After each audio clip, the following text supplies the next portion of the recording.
One of the most outdated concepts is the traditional path of going to school, finding a job, working diligently, saving money, paying off debts, and making long-term investments in the stock market. This might not make sense anymore, especially considering the vast amounts of money being printed. The wealth gap between the top 1% and the rest of the population is enormous. It's crucial to step back and consider the bigger picture. So, what should you do? Within each of us, there's a financially disadvantaged person, a middle-class individual seeking stability and a steady income, and a wealthy individual. The problem is that we aren't taught how to nurture the wealthy mindset. Society typically teaches you to follow the conventional path of education, employment, and a regular paycheck. Rarely do we receive guidance on how to become financially prosperous. For instance, in the book Rich Dad, Poor Dad, the author's rich dad refused to provide a regular paycheck, believing it to be detrimental. He argued that as soon as you accept a paycheck, you adopt an employee mindset. Instead, the author's rich dad emphasized entrepreneurship. As an entrepreneur, you aren't reliant on a paycheck and can pivot to different business ventures if needed. You have the freedom to chart your own course, and you're not beholden to anyone.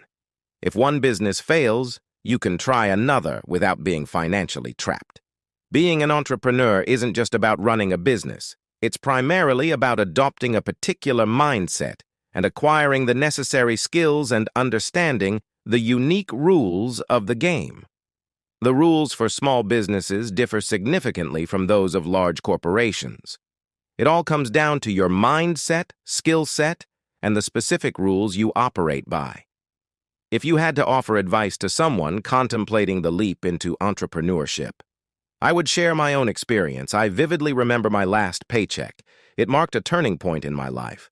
I was working in Puerto Rico for Xerox, and my boss handed me a bonus check, which was around $30,000. But the downside was it was taxable. I received that check, and my initial reaction was a mixture of astonishment and excitement. However, it also left me feeling uneasy. Then a man named John approached me and made a rather bold statement. He told me, "You'll be back." Curious, I asked him why he thought so, to which he replied, "Because you'll fail." In response, I looked him in the eye and said a few choice words. You see, John had left Xerox, faced failure, and returned, but I had a different mindset. I told him, "You failed and returned, but I'll fail and never come back." This attitude was crucial. You see, some people have a safety net, thinking, if I fail, I can always rely on my parents. However, I became an entrepreneur precisely because I had no financial safety net. I lived without a regular paycheck for years. This was what my rich dad had encouraged me to do. He believed that when you don't have that safety net, you become hungrier and smarter. It's a test of your character. Will you resort to dishonesty, cheating, or theft, or will you become a better person? This is the true benefit of becoming an entrepreneur, discovering who you are when you have nothing. It's essential to always consider the bigger picture. Many people only think about what might happen to them, but if you look at the grand scheme of things, you'll realize that every setback presents an opportunity for something positive. However, you must prepare for whatever comes your way. If you assume that the next 20 years will be like the last 20, you might face significant challenges. Just like how we check the expiration date on a carton of milk. When we buy it from the supermarket, we should also assess the expiration date on our abilities and knowledge. Instead of focusing solely on getting out of debt, I took a different approach and accumulated more debt. I recently refinanced $300 million in debt, reducing my interest rate from 5% to 2.5%, which significantly increased my income. So while some financial experts advise getting out of debt, I emphasize the importance of learning how to leverage it effectively. When I returned from my service in Vietnam in January of '73, my rich dad's first piece of advice was to go to school to learn about real estate investment. It wasn't specifically about real estate, it was about understanding how to leverage debt and taxes. Debt and taxes can significantly benefit the wealthy, while they can burden and diminish the financial well-being of the poor and the middle class. Even high-earning professionals like doctors and lawyers are feeling the impact, although they might not fully grasp the reasons behind it. For instance, doctors may see their incomes rise, but the amount they take home is shrinking. I recently had a conversation with my doctor, who was quite pleased to announce that he had finally earned $1 million. However, when I inquired about his tax bill, he revealed that he paid $750,000 in taxes, leaving him with a net income of about $400,000. That's not a bad amount, but when I make $1 million, I get to keep the entire amount. The key distinction is that I don't earn my income through traditional employment. In my approach, outlined in lesson number 1 of Rich Dad, Poor Dad, the rich do not rely on working for a salary. Instead, we focus on creating businesses as entrepreneurs and investing in real estate. I personally avoid investing in the stock market. This choice allows me to have more control over my income and the amount I pay in taxes.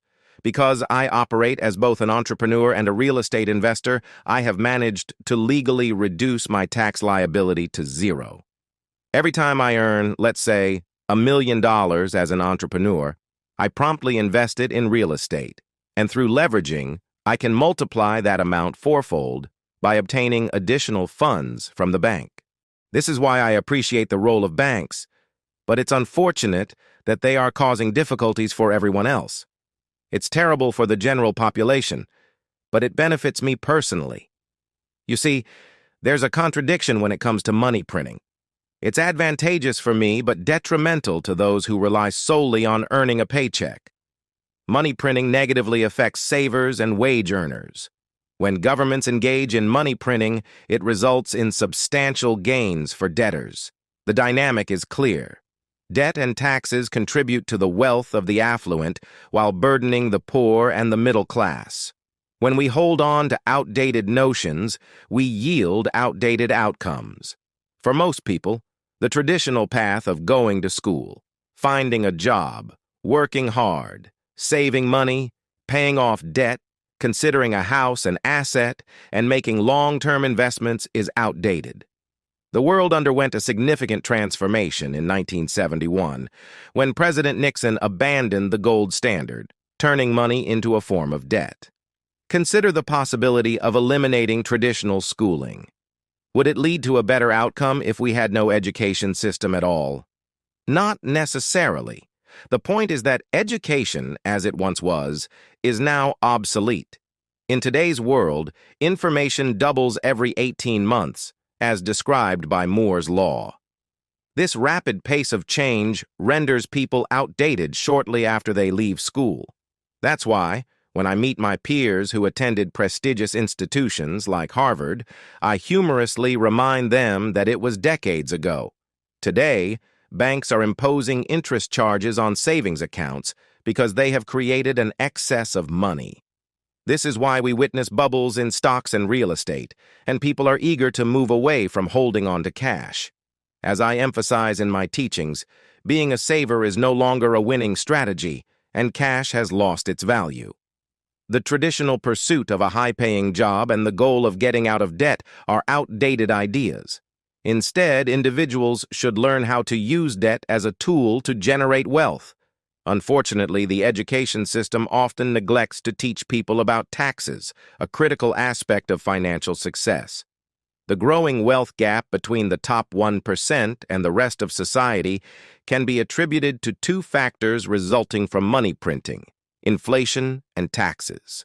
This situation requires entrepreneurs to be more attuned to economic realities rather than just chasing profits.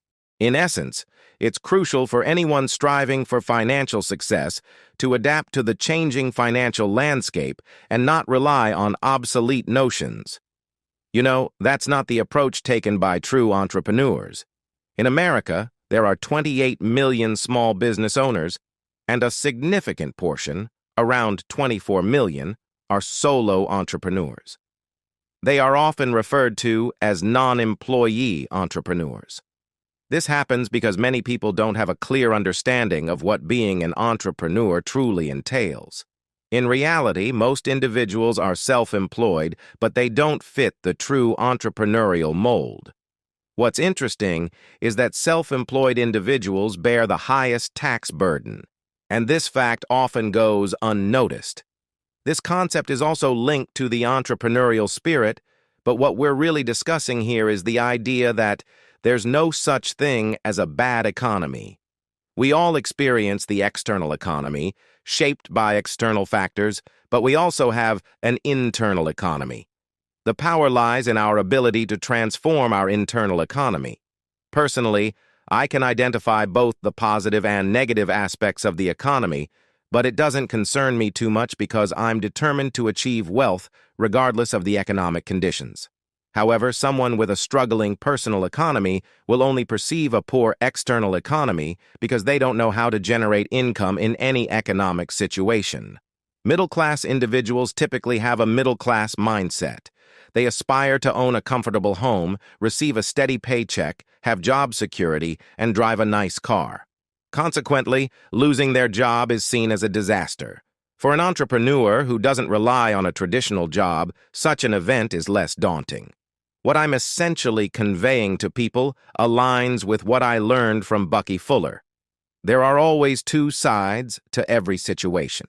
If you believe the economy is in a downturn, it might be because your personal financial situation is struggling. If you place a high value on job security, you might perceive an economy lacking in job opportunities. It's about comparing your personal economy with the external economic landscape. It all boils down to where you have control versus where you don't. This concept is known as internal focus versus external focus. True entrepreneurs maintain an internal focus. When they encounter setbacks, they view them as opportunities to rise even higher. In contrast, many individuals tend to respond to adversity by seeking external solutions, such as medication like Prozac, or by disregarding their mistakes as unimportant. However, mistakes are important because they indicate a lack of knowledge. A genuine entrepreneur, regardless of setbacks, always possesses the ability to bounce back and improve. They become stronger, more knowledgeable, happier, and better equipped to handle challenges. Conversely, those with a weak internal mindset are often paralyzed by fear, and unfortunately, their fears often become a reality. For example, people who are constantly worried about losing their jobs often find themselves in that very situation. In the entrepreneurial world, the primary focus is on internal control, on one's own mindset and capabilities, rather than external circumstances. The moment someone accepts a traditional paycheck, they effectively adopt an employee mindset, which can limit their ability to exercise control over their financial destiny. Entrepreneurs understand the importance of cultivating internal strength and resilience. If you found this video insightful, don't forget to like, share, and subscribe to our channel for more empowering content. Until next time, stay positive and keep embracing the power within. See you soon.